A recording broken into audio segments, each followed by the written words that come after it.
right, you're welcome back from that report. We'll be talking about drug abuse among youth, the consequences, the causes, and as well the lasting solution to that topic.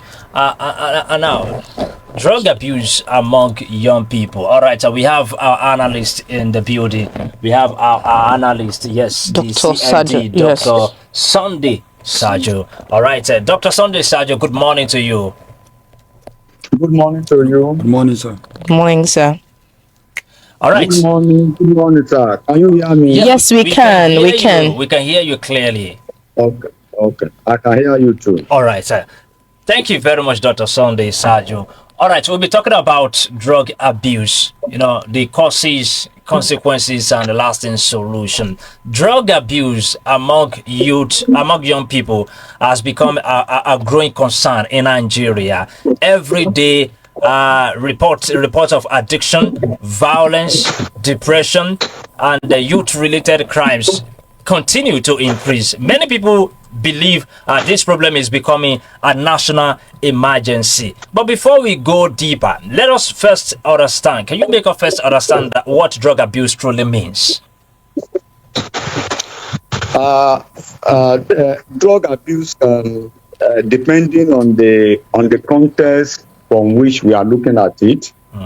But as much as possible, I'm going to make it very simple so that at least all the people hearing me out there can understand. Just like you have said, of course, everybody is concerned because the issue of drug abuse has become a rapidly growing problem in Nigeria. Not only in Nigeria, but I would say it's rather a global public health issue.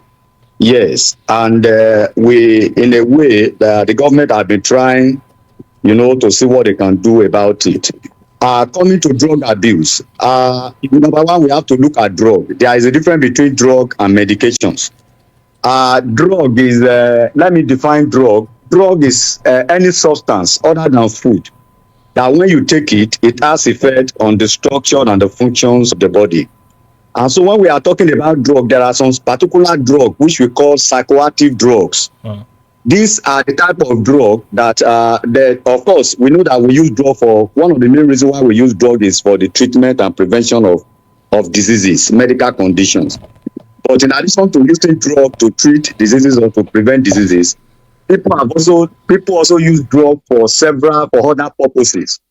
So when you are using a drug for any purpose that is not a legit, that is not for a medical purpose, we say is a drug abuse. That is, anyone who is using drug, without a legitimate medical need for it, we say that is an abuse in a way. Anybody that is using illegally banned drugs, we all know, cocaine, heroin, cannabis, Colorado, these are drugs that are not acceptable in the society. So we say that such an individual is abusing drug. But more importantly, drug abuse is any use of drug that is causing harm, a pattern of use that is causing harm to the health, to the physical health and the social function of that particular person. So when someone is using drug to the extent that particular drug is causing damage to the health of that person and to the social functions of that person, we say that particular person is into drug abuse. And then not only that, sometimes when someone is using a drug, someone who is using drug, that despite the fact that the drug is causing issue for that person, but the person still find it difficult to stop that drug, we say that particular person also has issues with drug abuse. So those are the definition of drug abuse. All right, thank you very much, Dr. Sunday Sajo. Yes, so this is a television show. I have my co-presenters at the building with me, the likes of Mike Alemi and Comfort Omolafe. So, yes, we'll be asking you critical questions concerning drug abuse. Now, before that, I hope you are satisfied with my definition of drug abuse. Of course, we are. Yes. People can understand it. Yes. Now, drug abuse among young people appears to be increasing, rapidly in Nigeria today. From your professional and personal observation, how serious has this issue become? And why should Nigerians see it as a national concern rather than just an individual problem? From the perspective of a specialist, let me say from the perspective of psychiatrists, I will say that Nigeria, either we believe it or not, Nigeria is currently experiencing a drug abuse epidemic. The use of drug is widespread. Like I said, and the government has been making effort in a way to put an end to reduce the prevalence, this alarming increase in the use of psychoactive substances. At the state level, we have a drug abuse control and prevention committee, and then this committee has been going around, around the state, at least to alert people to the consequences of drug abuse. So I won't say that the government is not aware. The government is aware, and the government is doing. The government has been doing a lot. We all know that there is an agency that is saddled with the responsibility of reducing drug abuse, and that is NDLA. And we know that this NDLA has been doing a lot of work, to arrest, and not only to arrest, to prosecute people that are using psychoactive substances, but in addition, they have also been going around, what's rehabilitate, people that are using psychoactive, people that are abusing substances. So I will say that the government is not aware. The government is quite aware, and that's the reason why I'm attending to you now, because I'm an employee of the government. And then not only that, so the government is aware, but just by the fact that the government is aware, the effort of the government, may not be using the desired result, because of the fact that, number one, there are so many reasons. There are the availability of drug. Drug is available everywhere, and people have easy access to drug abuse now. You can go to, if you go to anywhere, on the roadside corridors, to see people abusing drugs there.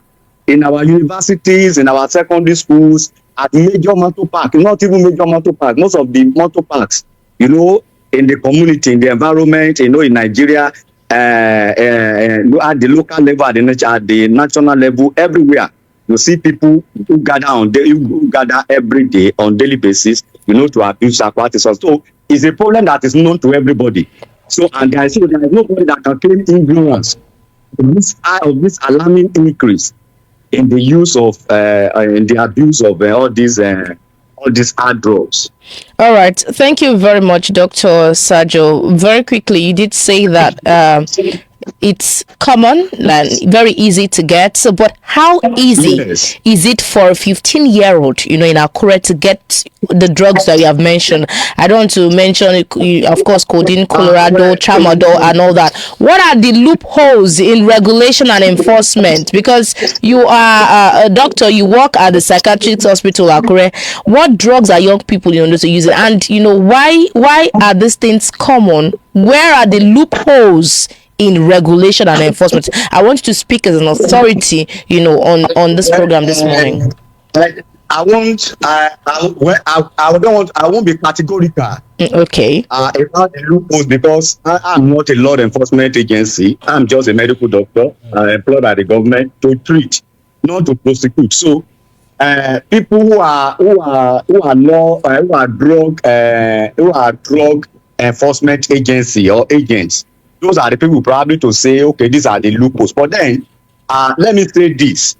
When we are talking, I don't want to be specific about age, because we have people who are less than 15 years of age who are abusing drugs. We have seen people at the age of 13 years, 12 years, 11 years, like I mentioned secondary school. And at the age of entry into secondary school in Nigeria now, maybe it's around 12 years plus. Even people enter secondary school now at the age of 10.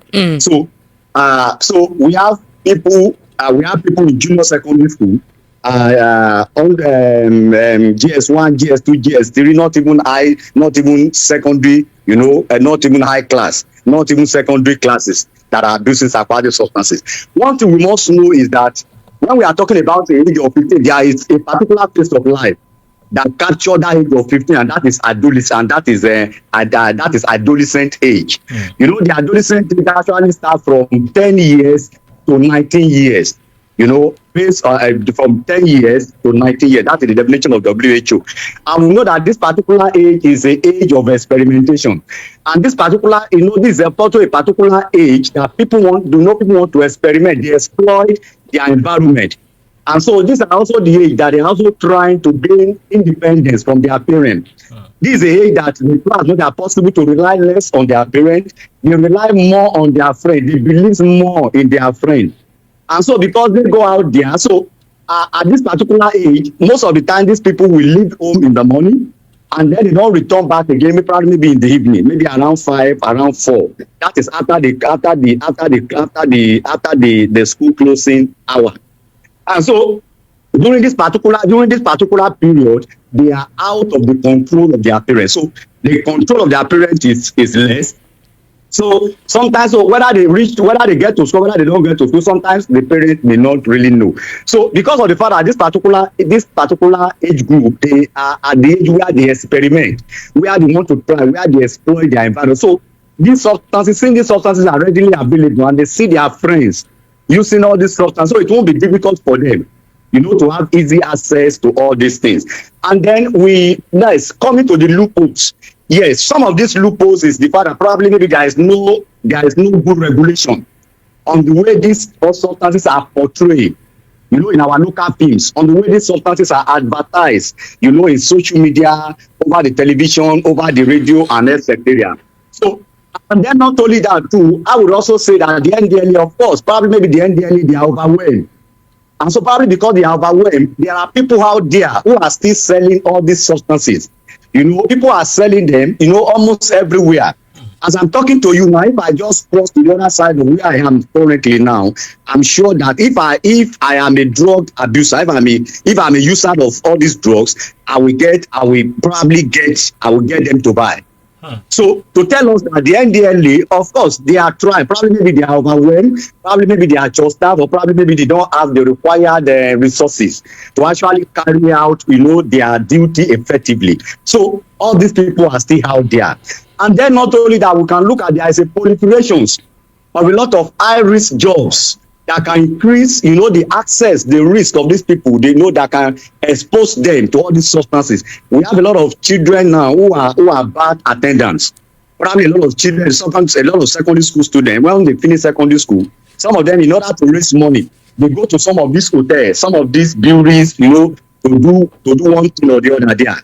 And so by the time they are doing all this job, in a way, they are also exposed to all these substances. And then aside from that, many of our adults, a lot of parents are also abusing these aquatic substances. And so these children, they have seen their parents, their teachers using all these substances. And so because they see them using all these substances, they themselves, they are curious.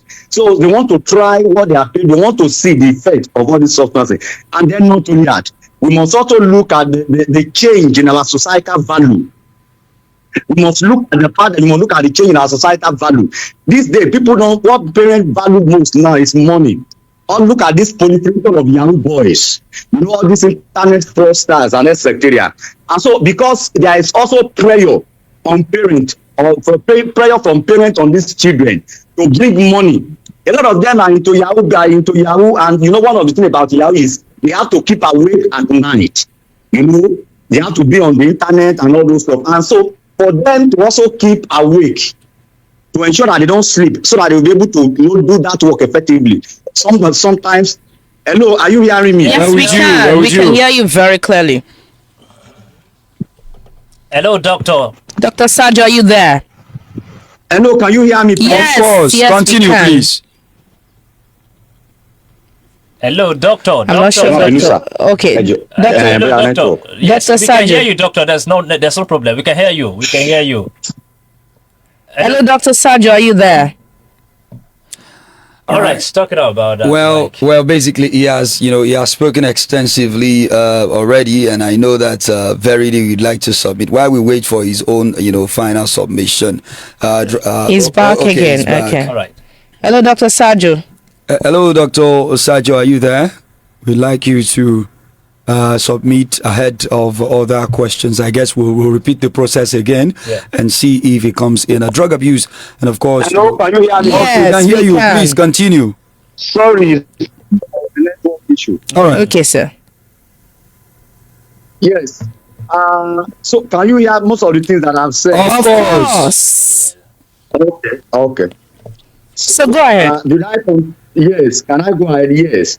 So, like I said, I talk about I don't know where I stop, where you stop hearing me. Probably maybe you can remind me where you stop hearing You me. you, you so that I actually can said continue that from there. some parents, because of socioeconomic pressure, they too are exposed to these things, or they don't pay attention. Yes, on their phones. You know, from our experience here, we have a lot of people when we admit them, all these young people, you know, their parents will be the one who will be coming to the hospital visiting them with their cars, with the car that those people bought. You know, so the value of the value of our parents is shifting from education, to money. You know, people want to feel belongs. You know, people want to know that in terms of money, that they belong. You know, people want to associate themselves with social class, with a class that they don't belong to. So these are some of the reasons these are just one of the reasons why all these people are being apart. And then not only that too, we must also look at also some of the pressure, academic pressure, etc. Then the pressure of the society too. Issues. There are so many issues in the society now that can cause emotional distress for all these children. And so all these children, because in an attempt to cope with all this emotional distress, some of them they take into psychoactive substances. All right. So majority of these children also, this age that you have mentioned, you must also know it's also the age at which mental health issues, it's also the age at which majority of these people develop mental health issue. So the use of all these substances may just be as a result of the fact that these people are having underlying mental health issue, which is not. Don't use of those substances may just be which we want to call coping mechanism. Yes. All right. Let me. Sajo, All right. Let we have a lot me. of questions to ask. Basically, let's go to this direction. I'm also short of time. Like I told you earlier in the day, I'm short of time, so Okay. All I'm right. listening to you. All right, no I just problem. pray that All right. time to questions. Basically, while substances like cannabis remain widely, prevalent, there's an alarming increase, of its misuse and prescription and all of that availability. You've spoken so much about stimulants, cannabis, inhalants, and solvents. Also, core course, you've looked at peer pressure, curiosity on the part of the age grade, socioeconomic hardship, by parents, breakdown of family structure, and also easy availability of. You even said that if you wanted to cross to the next street now, where you are, which you don't want to mention, you would definitely maybe get it. Now, I like, to feed more on the consequences of this action, because if you go to some places, those that are fighting tuberculosis, when you visit them in their offices, they show you a banner of the person affected by tuberculosis and how the person has been badly affected. Maybe this is a reminder to everybody that these things should not be indulged in. So now let's go to the consequences, health implications, and of course, rising crime and insecurity is what we are getting from this. What other things are the consequences of drug abuse and usage? Let us spell it out the way it is. Well, the consequences they are endless. Yes, we can continue to mention them from now, in fact, at the end of the day. So the consequences, one thing we must know that these things they pose, a great threat to the health of the users. How? Not only to the health of the user, but they also constitute a very serious, they have a serious, adverse social effect on the society, on the families, and then the country as a whole. Now, let's break it down. When I was trying to define drug abuse, I say is the pattern of use that is causing harm to the physical health, to the social health, and to the mental health of the users. So let's come to the physical health. This particular thing can expose them, can increase their risk. The people who indulge in psychoactive substances, they also indulge in a lot of risky behavior, unsafe sex, multiple sexual pattern, etc. Some of them even exchange exchange needles that they are using to administer this drug. So all these things can expose them to sexually transmitted diseases, HIV, hepatitis, etc. And then for people that are also, some of them they drive, like some of these young people, they drive under the influence of all these drugs. So we can increase their risk of getting involved with road traffic accident. And we know what it means. When they involve in road traffic accident, sometimes they may have head injury. And so when they have head injury, of course, we know the implication of head injury. All right, Dr. Sajo, I don't know, maybe you can hear us there. All right, why do many students, who become addicted gradually lose concentration, discipline, and motivation toward education? Why do many students who become addicted gradually lose concentration, discipline, and motivation toward education? Thank you very much, Dr. Sajo. All right, try to get back to us. And of course, just like we've said, you can always join the conversation and tell us your own part and views to this particular issue of discourse so we can balance the books. And of course, there are different aspects to this particular thing.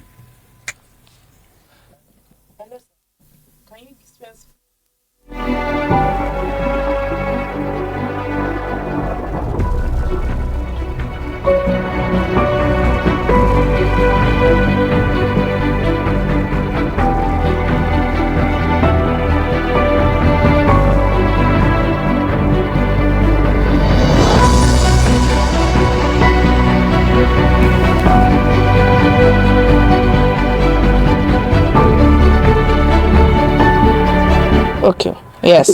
All right. And kill his father. All right, Dr. Sajo. Sajo. Yes. So I asked you that why do many students who become addicted gradually, lose concentration, discipline, and motivation toward education? Why?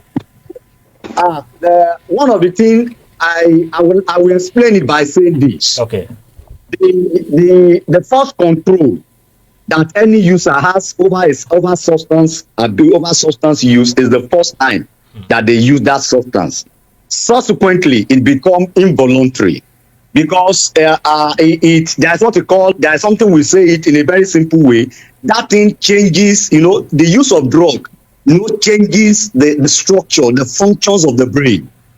We call it rewire the brain. It rewire the brain. So it's like the substance hijack the brain, the executive function of the brain. It hijack it and it will start using it for its own purpose.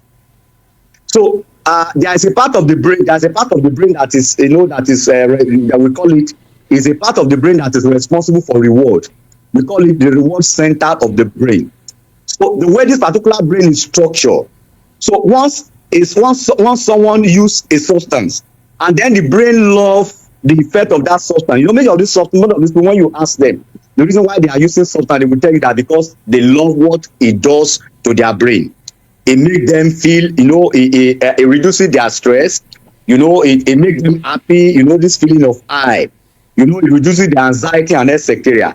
And because all these experiences are pleasant to the brain wants to continue to experience it.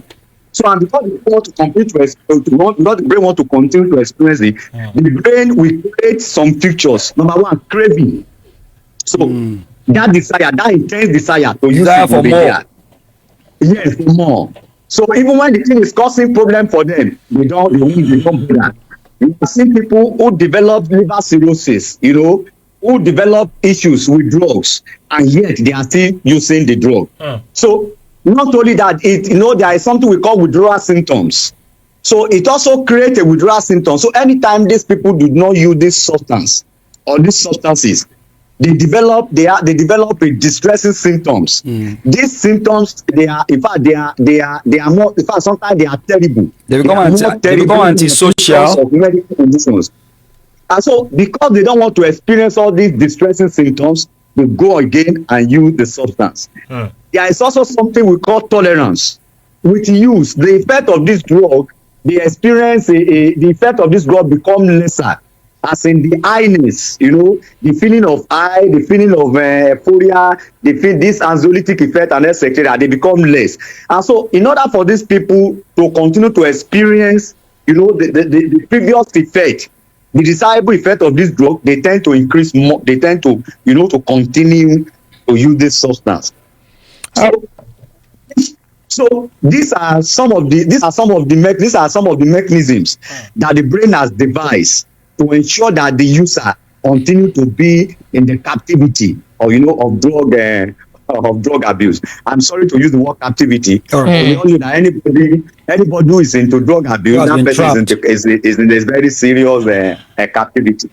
All right. So, thank you very much, Dr. Sajo. So what should schools, parents, and religious leaders actually be doing that they are not doing now? What works and what's just talk? And if a parent is also listening at this time and suspects their child is using drugs, what are the first 3 steps they should take? Is recovery possible? And what does it look like? I want you to please answer this question. It's more like a 2-in-1. One of the things is that high index of suspicion. The parents should be able to, number one, they should observe they should pay more attention to their children. Number one, they should notice if there is a change in the behavior of their, of their child. If there is a change in behavior, if there is a decline in academic performance, if there is if the child is becoming unduly aggressive, if the child is playing truancy, the child is refusing to go to school, and maybe the child is learning a vocation and refusing to go there. And then by the time they begin to see all these, strange trends with their children, I think they should try as much as possible, to seek for help. How would they seek for help? Number one, they can come to the hospital, psychiatric specialist hospital, or probably they go to they go to the school of those children, and then ask the school counselor, ask the school authority to pay more attention to these children, or probably make a complaint. And so if they make a complaint, there are some schools now who do run, particularly in the university, they do random drug screening, which you call urine toxicology. So they screen children, some of their students, for drug abuse. So if the parent, if they can summon courage, to report any strange behaviors that they are seeing their children, or if there is any change in their behavior, in their attitude, to some of this school authority, the school authority can carry out some of these tests and know whether the children are actually, abusing drug or not. All right. The other issue, the other thing is parent too. And like I said there is a change in societal value. We are currently now we have most of the homes now. We must also look at unhealthy family background. Majority of the parents too are not a good role model for their children. Majority of the parents there are out there who are into substance. Most of the things that we commonly see. Let me just crack this joke. There was a particular man that we admitted, and then we now asked him, "Why are you using drug?" And right there, the father was sitting beside him, point to his father. He said, "I'm using it because my father is using it." And the father shouted, "For me, I've stopped smoking a long time ago." This and that. But that was saying the truth. So our parents to be a good role model. And then all this issue, the economic situation too. In those days when we were growing up, you see the father will be the only one working in the family. The mother will be at home, taking care of the children. But this day is not like that. The husband is outside the country. The wife is also occupied with her own career. So there is nobody there to pay attention, to pay parental role, to give this particular children, to give them a very good, a very good parental supervision. All right, Dr. Sajo. All these things are in our society. Let's look at, let's wrap up with this. In Nigeria, we have, laws, to take care of offenders as it concerns drug in Nigeria, illicit drug abuse in Nigeria. And of course, if you had to look at, consumption and possession, which is what concerns us, most on the program. And of course, there are laws also for manufacturing and importing and trafficking, personal use and possession, hard drugs. And of course, the penalty carries, imprisonment term and not less than 15 years and up to 25 years. Smoking or inhaling also of these, drugs between 2 to 10 years. Do we have, laws enough to, to pick offenders or maybe to punish offenders? And if we have, what do you think government agencies, should do the more? Because of recent, sir, it came out that the federal government, was trying to liaise with the NDLA that students should now be tested before they get, admission at the point of entry. A lot of Nigerians have frowned at that maybe that could traumatize, kids who do not even know so much about drugs. So what do you think should be done finally in between there? Well, we are in a very sorry case. We find ourselves in a very sorry situation. One thing is to have law, and then one thing is also to effect the law. We must look at the National Drug Law Enforcement Agency. When was the last time you hear that people are abusing all these drugs? Like for instance, in Ondo State, when was the last time you hear that people who are abusing drugs were sent to prison? Well, in those days when we were growing up, during the era of Buhari and in those days, who are young, we see people who are abusing drugs, cocaine, who are trafficking, drugs and all this area. You see, these people, they administer capital punishment to them as young people. You see, they bring them to the open place, and then they kill them, they eliminate them.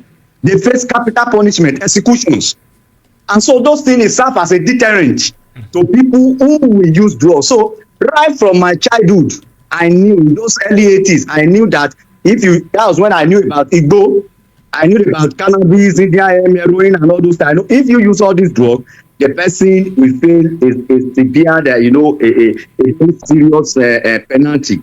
But where these things are there, so it's like our law. The people who are supposed to be enforcing law, they seem to be more lenient. They seem to be ineffective. They are not really prosecuting these people the way they should prosecute it. Probably maybe because we are in democracy. That's one thing. Then the other issue is the fact that majority of these people probably they also don't have enough resources, enough people, to go out there. They don't have probably maybe enough money, etc. Probably maybe they also don't have enough personnel. This may be their reason. I am not a law enforcement agent, so I will not be able to speak on their behalf. But it's what is known to you and I, that the law seems to be more lenient. In Ondo State, there have just been a few convictions, by the NDLEA. They secured 62 drug-related convictions within a recent 12 months out of a total of 337 convictions. And of course, a certain Jude Ozioku and Ifeoma Ezioku were convicted and sentenced to 14 years imprisonment for offenses that included administering nauseous and poisonous substances in Ondo State. So I think they should do more. And then when they are doing more, they should bring it, they should bring it to the public. All these people are their practical, to serve as deterrent to others. Yes, they are a deterrent to others. Right. The society should be known that there is a law. And then they should create more awareness. The NDLA, they should create more awareness about the dangers of drug use. And then they should also alert people, to the consequences, to the punishment. That is available, to people, to people who flout to the law.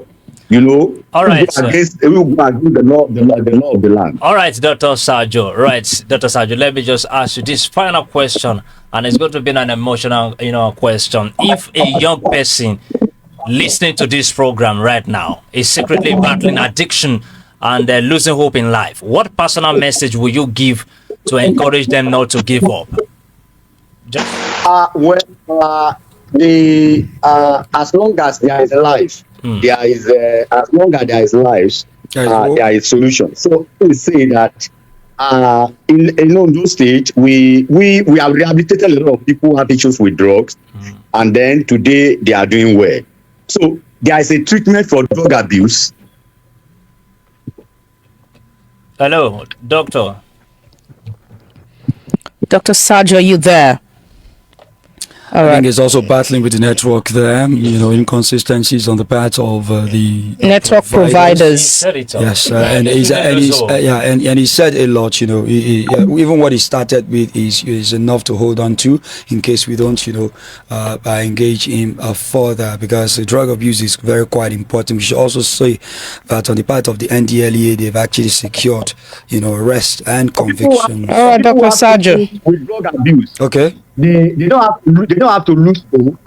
We have a lot of rehabilitation centers, public rehabilitation centers, private rehabilitation centers. The NDLA, they themselves also have a rehabilitation unit where they also help, people who have issues with drug abuse. So, and a lot of people have issues with drug abuse. A lot of them have been rehabilitated, and today they are doing well. So there is a treatment, there is a cure for drug abuse.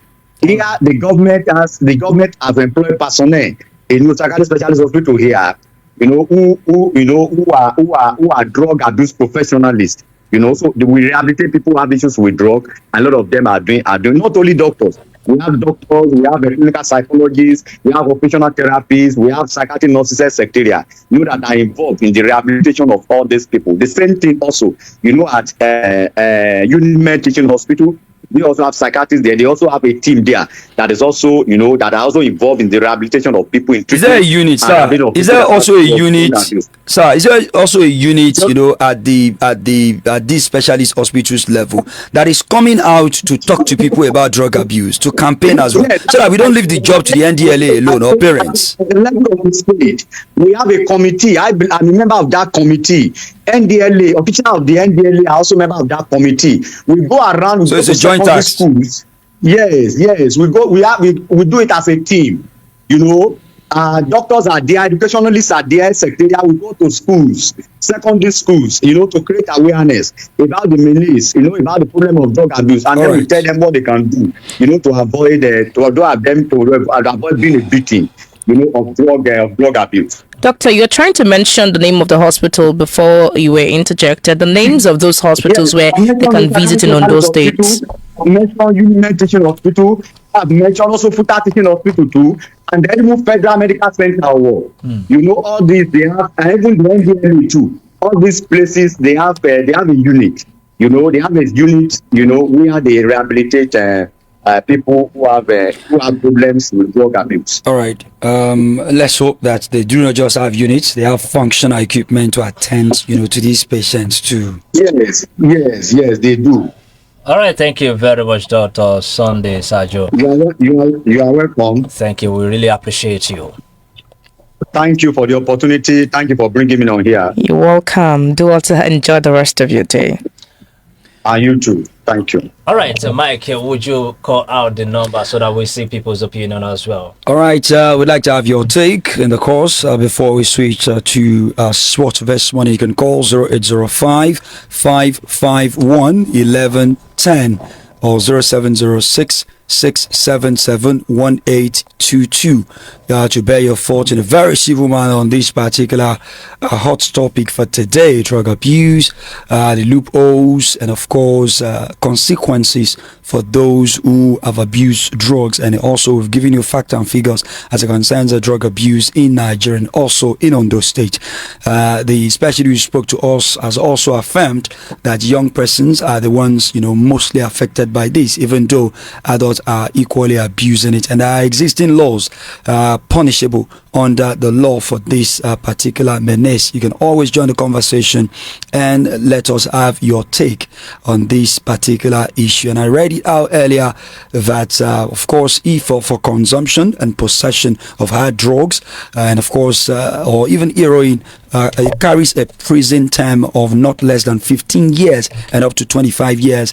If smoking or inhaling under the Offences Act, the penalty for smoking, inhaling, injecting or possessing similar hard drugs is imprisonment for up to the term of 2 years to 10 years. And of course, India M, that is cannabis possession or smoking of India M, carries a prison sentence of not less than 5 years to 10, up to 5 to 10 years without option of any fine. And if you are manufacturing, importing, or trafficking it, and of course anyone also inciting or helping people to access drugs, it is between 15 to 25 years imprisonment. And additionally, there are other punishments in terms of assets for future, passport confiscation, among others. And we hope that, having read out these riots, a lot of our people will desist, from accessing drugs, from assisting people to get drugs, administering it, or even, peddling it all around. And another serious concern is how drug abuse is,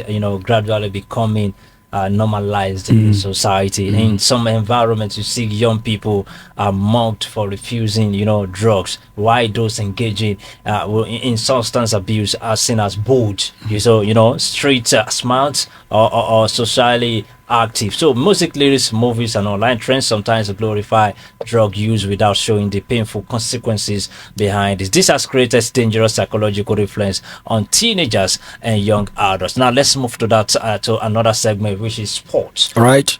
On sports this morning, let's look at the stories that we've seen very, very early. Nigeria's Ogunshaki beats French opponent in the Roland Garros qualifiers. Quick one, let's let you know that Nigeria's rising the tennis star Seun Ogunshaki has made an impressive start to Roland Garros debut on Thursday of this week after defeating France Lenny Couturier in the boys singles qualifying rounds. And of course, Ogunshaki overcame the home favorite in a straight set of 6-2, 6-4 in a match that lasted about 1 hour 30 minutes, boosting his chances of progressing to the main draws of the junior tournament. Let's also look at some other stories as it concerns other sport before we look at football this morning. NTF boss confident for Nigeria for African Taekwondo Championship. Nigeria's Taekwondo Federation President Tayo Popola has expressed confidence that the country's contingent to the 2026 African Taekwondo Championship in Bamako, Mali, is ready to compete and represent Nigeria with distinctions when the event opens today, Friday. Popola made the declaration on the sidelines of the National Taekwondo Federation Open Trials held at the Alake Sports Center in Ikeja, in Ijeja, Abeokuta, where more than 300 athletes from across the country competed for over 3 days in both Pomsi's and the Kyoruki event. The trials drew a strong field and concluded with what officials describe as some of the most impressive performances seen at the domestic event selection recently. Still talking about other sport before football. 4 Nigerian women in WBC top 10 rankings. Let's let you know that 4 Nigerian female boxers have been ranked among top 10 contenders in their respective weight division in the World Boxing Council May 2026 women's ranking, further underlining the growing influence of Nigerian women in global professional boxing. Leading the Nigerian contingent is Elizabeth Oshoba, who holds the number 4 spot in the featherweight division with an unblemished professional record of 10 wins, 6 of which have come out of Noka, 26-year-old who started her career in Smart Boxing Gym in Ilogbo, Ogun State, has been on a remarkable upward trajectory since becoming the first Nigerian woman to win a world boxing title when she defeated Michaela Braga in Copenhagen in January 2024 to claim the WBC silver weatherweight championship title. And of course, to look at others, also ranked is Toyin Ade Jumola, placed at number 10 in the middleweight division with a record of 8 wins, 6 knockouts, 1 draw, remaining unbeaten in her professional career. Ade Jumola trained at the same Smart Boxing gym in Ogun State alongside Oshoba and a fellow Nigerians. And of course, a multiple gold medalist at the National Sports Festival. She claimed the West African Boxing Union female middleweight title on February 3rd, 2024. Joining her in the top 10 is Bolatito Oluwole, ranked as ninth with 11 wins, 7 knockouts and 2 losses, known as Black Tito Oluwole. Previously claimed the 1 million naira best boxer prize at the Generation TV Boxing Night 29, a moment that highlighted the increasing prominence of women in boxing. And of course, women have actually been touted and also been tipped to go further as far as boxing is concerned. Let's look at this particular story. In handball, HFN unveils a 2026 Premier League 4x4 championship. Quick one, the Handball Federation of Nigeria has announced plans for 2 major tournaments and competition in 2026, with the Premier League heading to Abuja in August of this year and the 4x4 Handball Championship scheduled for Makurdi, Benue State from June 16 to 19 this year. Now let's move to other stories as well. A few more before we go to football. Okay, let's go to football now as we have it. Etafia folds Nwabali's Unity Cup omission.